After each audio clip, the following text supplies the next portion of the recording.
Today we will discuss about biological classification. इसके बारे में जो सबसे पहले बात की वो थे एरिस्टोटल। उन्होंने एक काइंड ऑफ आर्टिफिशियल क्लासिफिकेशन किया।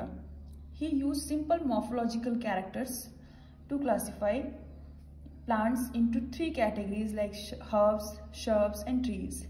इसी तरीके से एनिमल्स को भी उन्होंने 2 में डिवाइड कर दिया, 2 कैटेगरीज में, जिनके पास रेड ब्लड है और जिनके पास नहीं है। Those who are having red blood and those that didn't had red blood. So now coming to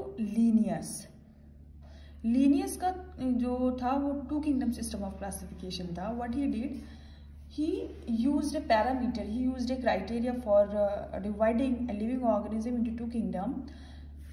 He classified on the basis of the presence of cell wall.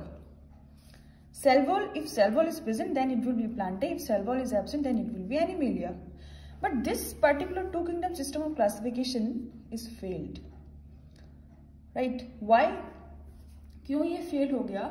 Because it is unable to इससे क्या हो गया कि we can distinguish between unicellular और multicellular organism। मतलब detail में नहीं जा पाएंगे। ये तो पता चल जाएगा ऊपर से कि ये प्लांट है या एनिमल है, but we can find out whether particular living organism is unicellular or multicellular। दूसरा, हम ये भी नहीं पता लगा सकते, we can distinguish between prokaryotes and eukaryotes, right? And the third one is we can't make out whether particular living organism is photosynthetic और non photosynthetic.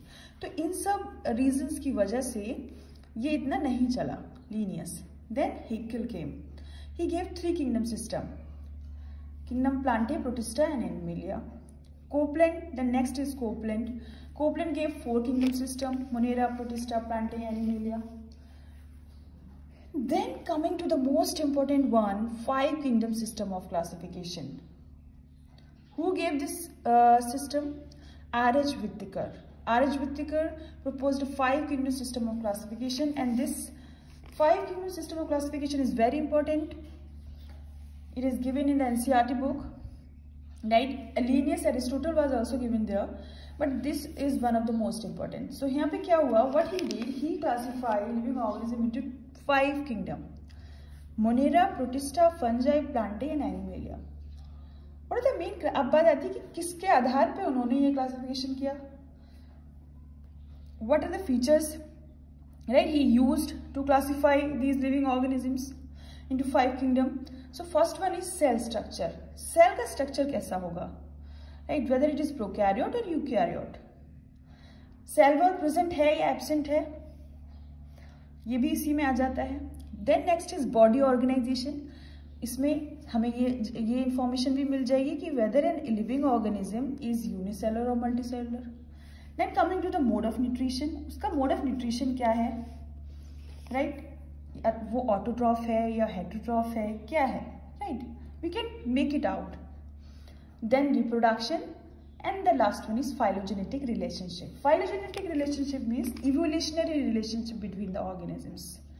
उनका इवोल्यूशन कैसे हुआ है, कॉमन एंसेस्टर है या डिफरेंट एंसेस्टर है, तो ये सब किस में आ जाता है? फाइलोजेनेटिक रिलेशनशिप में. इसके बाद भी एक 6 किंगडम सिस्टम ऑफ क्लासिफिकेशन आता है, इसके बारे में बात की कार्ल वेस. 6 kingdom classification. What he did, he subdivided Monera into 2 domains. इसको हम 3 domain system भी कहते हैं, क्योंकि इन्होंने 3 domain में सारे living organisms को classify कर दिया. Monera को 2 domain में बांट दिया, Archaebacteria, Eubacteria. And the third domain is consisting all the eukaryotes. So ये हो गया थर्ड डोमेन. फर्स्ट 2 डोमेन्स में प्रोकैरियोट्स ही आते हैं. पहला domain archaebacteria, second one is eubacteria. Archaebacteria मतलब primitive bacteria, right? Old bacteria. Eubacteria are the true bacteria. They are the advance form.